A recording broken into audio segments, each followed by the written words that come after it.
And Neptune in Libra, get lost in relationships, escape towards relationship, you have illusions about those things. Balance, harmony. Sometimes you get so obsessed with just being quiet. You just want things to be quiet. You want things to be harmonious. You don't like fights. You really avoid confrontations at all costs, as much as possible. You'll do anything to just. It's not like Pluto, where Pluto is. It's all about feeling powerful. Neptune is more about the opposite. It's about powerlessness, because towards you play the victim mode with Neptune, right? So in relationship, you become the kind of victim sort of thing. You become so you forget yourself in a way as well, because you have delusions about the the relationship will be your drug, basically. Harmony will be your drug. Sort of like the balancing. And if it's not balanced, you get kind of like right, and then you escape towards things that you think are balanced. You escape towards things that give you a sense of that balance, like harmony. That sort of this is where right. Neptune in Scorpio is where it becomes power. It's all about power. It ties back into Pluto. Um, Neptune in Scorpio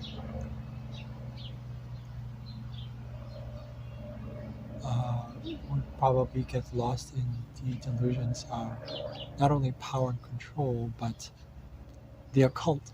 Things like if you take sexual things too much, the taboo things.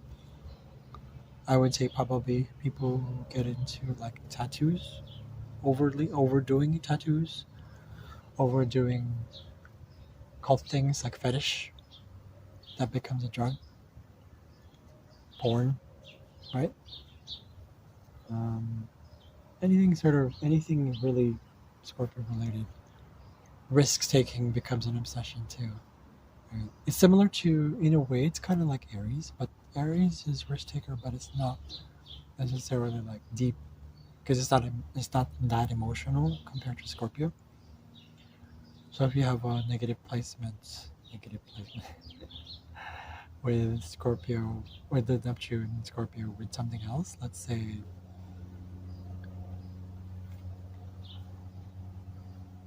Saturn, or pretty much any sort of like the moon, especially if you have moon square Neptune.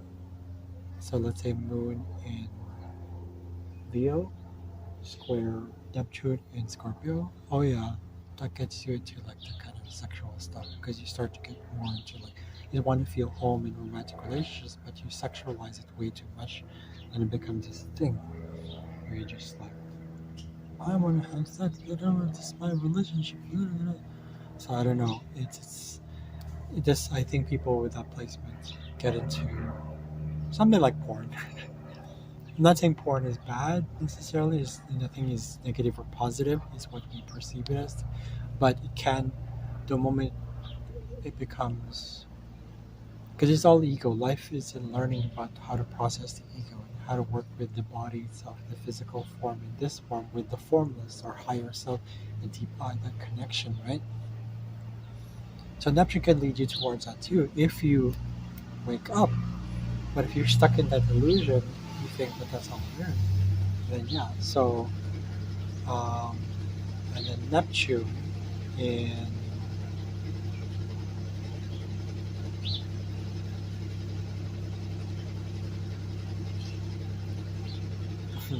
about the places.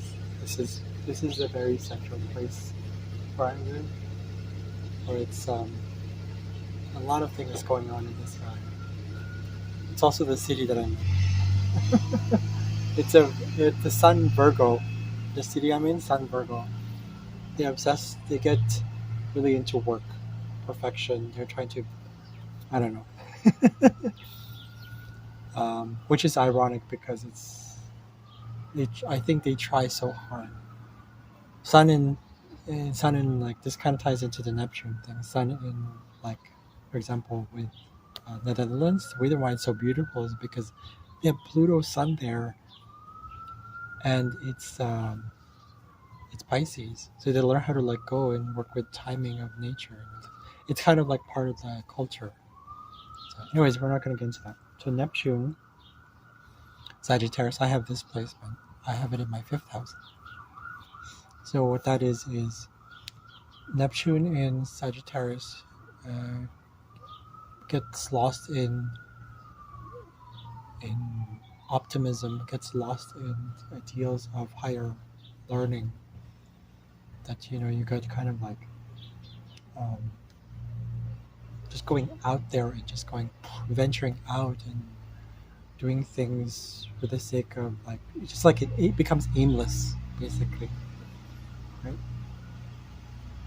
You start to go from one thing to another. It's kind of like a Gemini in a way. It becomes aimless. There's no aimless communication, but in this case, it's aimless inspiration, aimless expansion, aimless growth. Right? It's a Jupiter ruled sign, so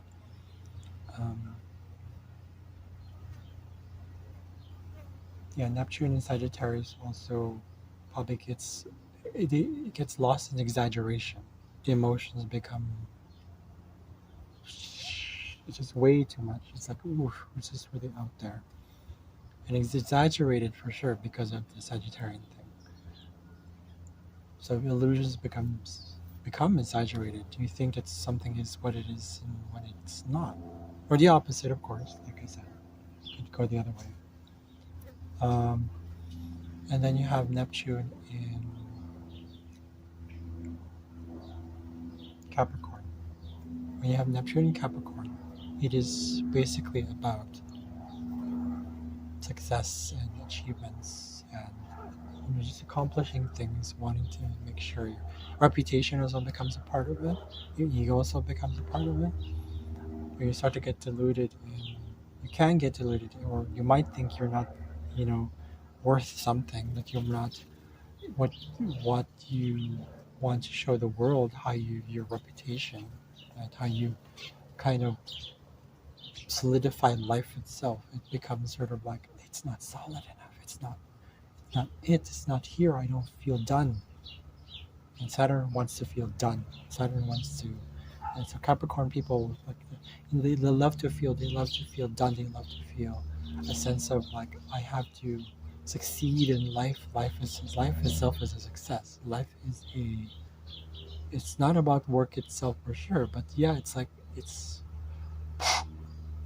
higher than work itself, because work is work, but we're talking about career, right? Vocation. So in this case, you might get lost in sort of vocation. You might go to distance. You might keep trying things, experimenting with things, especially have Neptune and Mars. Neptune conjunct Mars or Neptune square Mars, probably. Or opposite Mars, maybe. That's where you start to balance initiative with belief, higher belief in illusions and fantasies. It's like you start to pursue, like, okay, I can work with this. But the opposition is a kinder, sort of harder aspect, I would say. Anyways, so Neptune then into Aquarius. Anyways, you get lost in community.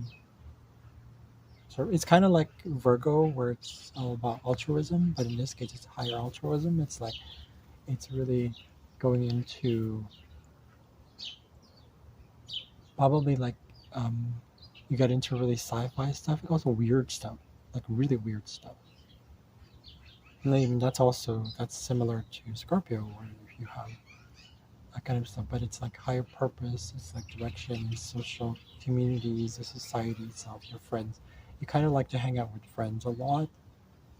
You probably start to believe that it's like, oh, they're my friends, especially if you have probably moon in, if it's quincunx to, let's say, it's Cancer. Your moon, let's say moon in moon conjunct Neptune in, or moon in Cancer quincunx Saturn. Neptune in Aquarius. might learn how to kind of figure out, just trying to figure out how to adapt to that kind of emotion, that kind of what does this mean for myself? I mean, what does this mean? Like, right? So Neptune in Aquarius escapes towards intellect, towards the mind, and so much so that they overthink things, much more than Gemini, probably, unless Neptune was retrograde in Gemini, then that's really over processing things. But that's not really thinking. That's like, in this case, our Neptune in Aquarius gets lost in hope hope or aspirations.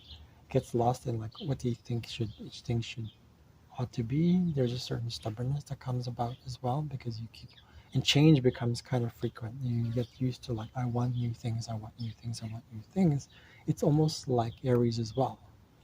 There's always this want to new things, because it's never, you get lost in venturing. But in this case, it's not venturing. Aquarius is about service to society, altruism, society, maybe culture.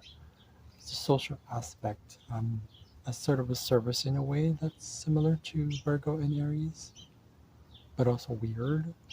We get into science and too much intellect, like Gemini and Scorpio.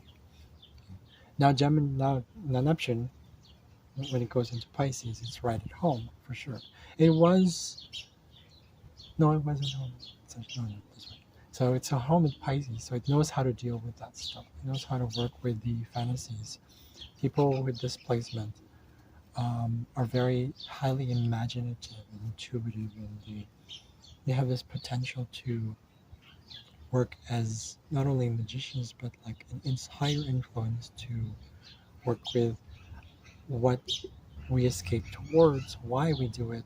It's not psychological, it's spiritual, but it's not just spiritual like Jupiter, it's higher than that. And there's a sort of a divine connection there's a connection. I think people like this who have beautiful gifts of being able to communicate with their higher selves, especially if you have Neptune conjunct Pallas Athena in Pisces. Oh yeah, there's this, you hear things that are new to hear, like it's just probably get into like schizophrenia, but it's a gift. In this case, it's like you have this connection with the divine. Again, if you have Pallas Athena there, for sure you have that connection. You see things that others don't. That's similar though to if you have in Scorpio, Neptune in Scorpio, people might see things deeper, more like in the physical, a little bit like a physical level, sexual energy. Neptune in Cancer can also probably do that. There's intuition there. Highly interesting. It's the water sign. Even the fire signs will be able to do that as well. But again, it's if you have Neptune somehow conjunct to Mercury, because Mercury is the mind here, it's the head, right? But it also can be the heart. So that can also be the moon. So if you have Neptune conjunct the moon, you'll be able to sense things. It's like the intuition comes in, you just don't know what it is. You might not be able to see it, but that's fine. Unless, of course, you have maybe Neptune conjunct moon and Mercury. Oh yeah, it's like full on. It's like it's open. With Pallas Athena, it's like, people like that are mystics, probably, right? So mysticism becomes stronger the more, especially if you have stellium with Neptune. So I guess that's all we have for today. Hope you like that. So Neptune is also weird things.